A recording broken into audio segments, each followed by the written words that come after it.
Welcome to my YouTube channel Wise Whispers, where silence speaks. The phone rang just as I was pouring my morning tea. I still remember the exact moment because that call changed something deep inside me. My son's wife called. "We changed the locks and you don't live here anymore."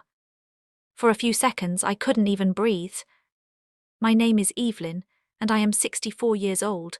I never imagined that after spending my entire life caring for my family, I would one day hear those words.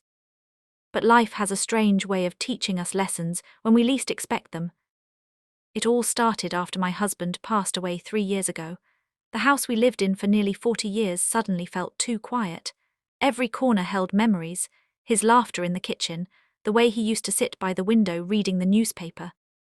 My son Daniel suggested something that seemed reasonable at the time. "Mom," he said gently, "why don't you move in with us? You shouldn't live alone." His wife Claire stood beside him smiling politely. At the time I thought it was kindness. So I sold my smaller home and used most of the money to help Daniel buy a bigger house for his growing family. "Think of it as our family home," I told him. The house was even placed in his name because I trusted him completely. After all, he was my only son. For the first few months, everything felt warm and welcoming. My 2 grandchildren ran into my arms every day after school. I cooked dinners, helped with homework, and watered the garden. But slowly, things began to change. Claire started making small comments. "You're using too much electricity. You should knock before entering the kitchen. Daniel and I need more privacy." At first, I brushed it off. I told myself she was just stressed. But the tension kept growing. One evening at dinner, Claire said something that strung deeply. "Evelyn, don't you think it would be better if you spent more time outside the house?" Daniel stayed silent. That silence hurt more than her words. Still, I tried to stay positive. I reminded myself that families go through rough patches. Then came the day everything fell apart. I had gone to visit my sister for the weekend in another town. When I returned Sunday evening, I noticed something strange. My key wouldn't fit the front door. I tried again. And again. Nothing. Confused, I stepped back and noticed the lock was brand new. My heart started pounding. Just then my phone rang.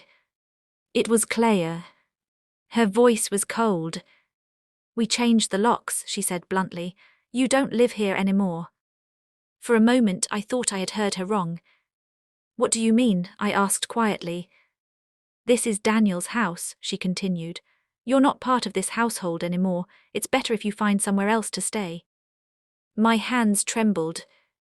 "Where is Daniel?" I whispered. "He agrees with me," she replied, then hung up. I sat on the porch steps for nearly an hour.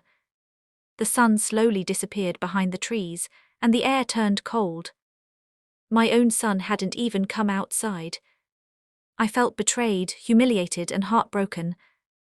At 64 years old, I suddenly had nowhere to go. But sometimes the darkest moments reveal a strength we didn't know we had. That night I called an old friend of mine, Margaret. She welcomed me into her home without hesitation.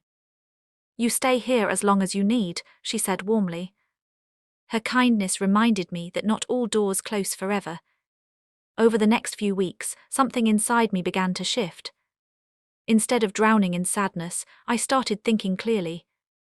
After speaking with a lawyer, I learned something important. Although the house was in Daniel's name, the money used to buy it had come almost entirely from selling my home. There were legal records. Proof. I hadn't realized it before, but I still had rights. A few months later, Daniel received a letter from the court. For the first time since that terrible phone call, he finally came to see me. His face looked tired. "Mom, I didn't think it would go this far," he said quietly. I looked at him calmly. "It went this far the moment you allowed your mother to sit outside her own home," I replied. Tears filled his eyes. Claire stood silently behind him. In the end, the court ruled that I deserved compensation for the money I had invested in the house. With that settlement, I bought a small cozy home near the park. A place that truly belonged to me. One sunny afternoon, as I planted flowers in my new garden, my granddaughter came running toward me. "Grandma Evelyn," she shouted, wrapping her arms around me. Daniel stood nearby, looking ashamed but hopeful. "Our relationship is still healing. Trust takes time. But I have learned something important through all of this. Moral of the story: kindness and love should never mean losing your dignity. Even when people betray you, never forget your worth. Sometimes life closes one door so you can finally build a home that truly belongs to you."